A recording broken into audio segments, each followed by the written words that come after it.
orang itu punya pemimpin yang baik, yang adil. Sekarang nyari pemimpin yang baik, yang adil itu di kangilan. Tapi bahwa jihad dengan bentuk apapun yang menjadikan Islam ini diterima, itu ila yaumil qiyamah. Jadi jenis jihad bil hujjah atau jihad bil sultan, jihad yang bisa menjelaskan pentingnya orang kembali ke Allah Subhanahu wa ta'ala. Itu akan abadi, wajibnya ila yaumil qiyamah. Misalnya jihad melawan komunis. Ini kan baru ramai masalah komunis. Kalau kemarin itu hari Rabu teng kajian, ketemu beberapa kiai kajian. Ini rumah tenan gitu. Sama kepengen min ahli jannah. Sama tak warai caranya jadi khasih ulama. Meskipun saya sampean nggak perlu merasa ulama, tapi tak warai khasih ulama. Begini, manusia itu lemah nggak? Bisa kiai lah lemah nggak? Kan lemah. So katut wedoan, katut duit, katut harta macam-macam. Normal.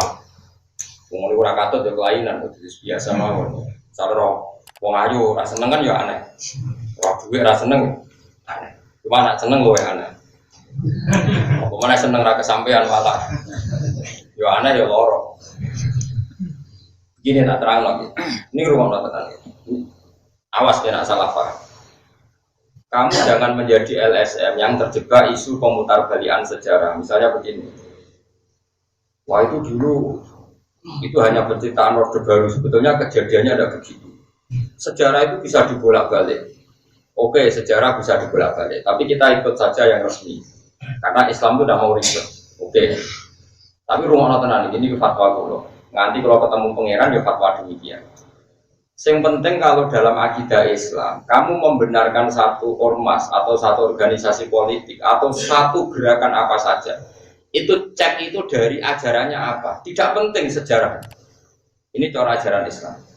Kalau orang mengajak komunisme, mengajak ateisme, tidak bertuhan, itu pasti ajaran yang salah. Meskipun orang ini berperadaban secara benar, meskipun orang ini berposisi madlum digolimi sekali. Misalnya ada orang yang digolimi, kemudian mengajarkan komunisme. Hanya karena digolimi, biasanya orang-orang LSM tertentu itu terus simpati. Nah simpati terus membenar. Oh itu serasa ngono-ngono, nah agar ajarannya salah, ya salah. Jadi madlum, cek orang. Sekarang ajaran komunisme anti Tuhan. Bok PKI itu madlum, orang madlum, ajaran ini tetap salah karena menolak Tuhan. Sekarang umat Islam sengimane pas-pasan digiring untuk bersimpati atau berempati sama komunisme karena seakan-akan mereka paham ya? Paham ya? Awas gimana? Makanya Quran itu kalau bicara ajaran itu jelas kaburat kalimatan takhruju min afwahihim. Yang disalahkan itu kalimatnya, ajaran mana yang salah ajarannya. Begitu juga ajaran kebenaran. Parigasane ana dai kok maling, parigasane ana dai kok nate zina, nate nopo. Ajarane bener harus kamu benarkan. Yang salah orangnya. Kalau orangnya nanti ganti hisab pangeran, tapi ajarannya tetap benar. Saya itu berkali-kali nerangkan di mana-mana. Ana lonte muni siji tambah siji loro. Kamu wajib benarkan enggak? Wajib. Ana koruptor darani siji tambah siji loro. Kamu wajib benarkan enggak? Wajib. Paham ya? Nah, berarti 1 tambah 1 2 itu kebenaran sejati. Dia omong lonte ya kamu harus percaya. Dia omong koruptor kamu harus. Saiki ana lonte muni pangeran siji, kamu benarkan enggak? Benar. Ana copet ngomong siji tambah siji loro, kamu benarkan enggak?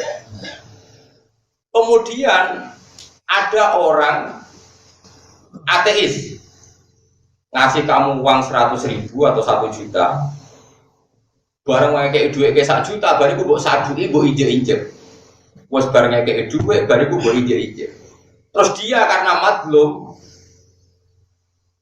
itu teraniaya, melas. Barang kelas mending ini. Pangeran ora ono jebule. Jangan karena kamu kasihan sama dia karena madlum terus kamu bilang ajarannya benar. Jadi dia mendramatisir keadaannya yang madlum dianiaya, kemudian itu dijual seakan-akan mereka teraniaya terus harus dibenarkan semua ide-idenya. Dalam Islam tidak mengenal itu. Dalam Islam itu Kalau sudah tauhid itu udah ada ukuran empati sosial. Jadi tadi misalnya ada copet bilang 1+1=2. Yang dicopet berarti madlum bilang 1+1=5. Benar mana dalam masalah matematika itu? Benar copetnya, bukan nyopetnya loh orang. Sekarang ada orang yang dicopet, yang didolimi di Indonesia misalnya komunis. Misalnya kalau itu saja tidak mesti benar teori kalau didolimi. Bisa saja mereka yang dolim, kalau keyakinan mereka yang benar. Kemudian karena didolimi mereka menanamkan ajaran Tuhan itu tidak ada, agama itu candu, agama ini tidak benar. Karena mereka terdolimi, misalnya kamu simpati, merokok, BB simpati, B1 kesalahan. Makanya saya mohon, kalau kamu benci satu aliran, itu benci ajarannya, anti Tuhan apa enggak? Karena dengan benci ajarannya ini kamu nggak bisa terprovokasi oleh isu-isu sosial. Paham ya? Karena kalau terprovokasi isu sosial itu pasti manusia itu akan bela yang mazlum, bela yang kesannya di dolimi, yang sedang kalah, yang sedang dianiaya, yang sedang tertindas. Terus ini katanya yang mapan, berjuis, penghisap. Dulu itu kata Gus Masum, itu Kiai Lirboyo pernah cerita saya. Dulu PKI di Kediri itu hebat, menarik karena tadi Kiai itu kan tengok-tengok orang santri itu teko salam tempel. Terus Kiai itu katanya penghisap. Rata-rata santri khidmah ning sawah ning Tegale Kiai. Enak tuh jadi Kiai diam di rumah, sawah dia mengerjakan, dasar penghisap, berjuis kapitalis. Akhirnya kaum buruh digerakkan untuk benci. Jadi kalau kamu pakai teori sosial yang seperti ini, kamu akan bersimpati sama yang terdolimi, anti yang mapan. Padahal kadang yang mapan ini kersane pangeran diangkat derajatnya. Rata-rata ulama itu diangkat derajatnya. Kayak pulau nanti ya, mangkon rukin apa ya nurut. Padahal saya tidak majikan. Kalau kayak pulau wong alim, ya anak buah kata. Mau pulau bilang mangkon rukin tak akan diototi Mustafa. Belum loh. Padahal saya ada pangapnya, saya ada pangap. Artinya instruksi saya sama dengan instruksi pangap anak buahku. Ayo, mereka apa tak menjadi Mustafa bro? Murah kan? Tidak perlu alasan, perintah guru. Makanya ini harus kita latih ya. Kalau kamu benci satu aliran, itu bencilah karena kalimatnya salah.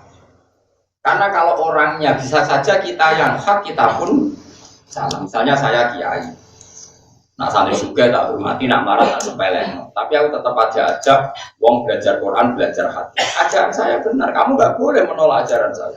Terus ada orang komunis, sering ngekei duit kue, sering mijet di kue, sering fasilitasi kue, tapi ngajak setaono pengiran, semono ya duit. Nanti kalau kamu ngukur sosial yang seperti ini kamu benarkan karena perilaku sosialnya baik. Barang sosialnya baik, terus ajakan dia anti Tuhan, kamu katakan baik, nerokok. Makanya kalau suwon sekali ya, jadi agama itu dimulai dari kalimat haqqin aliyanahya wa aliyanamut. Kalau kalimatnya hak kita bela, kalau kalimatnya batil kita ten. Meskipun yang mengatakan kalimat hak ini kadang ya wongnya macam-macam. Orang macam-macam ya, misalnya mubalek, misal mukarram, pidato, saya ngenyek panitia baru untuk salam template mulai. PKI urunan sama rata sama rasa, kesannya kan peduli empat. Jempol untuk duit keurunan masyarakat, kesannya mendapat. Terus gue gara-gara diprovokasi, dulu lagi ibu urunan kaum cilik-cilik dibawa mulai dari kemangan gregean. Bandingkan gerakan kita sama rata, sama rasa. Terus gue karena ini masuk akal secara sosial membenarkan komunis, merokok, pak. Juga gitu.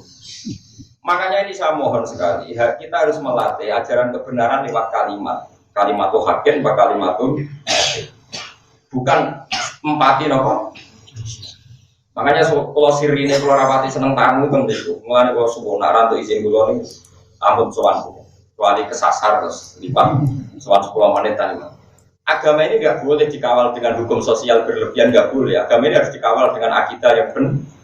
Kalau dikawal dengan hukum sosial gini, kamu sowan saya tak servis Gus bae wae tenan. Bareng tak baro jebule Gus bae anti sosial. Repot.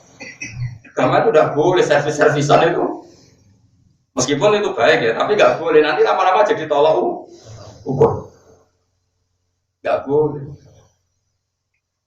Agama itu harus berdiri sendiri di atas kalimatul haq, di atas Kalimatul haq, mulane kalimatul haqqin alih anafiyah wa alih anabut wa alih anabut insyaallah ta'ala minal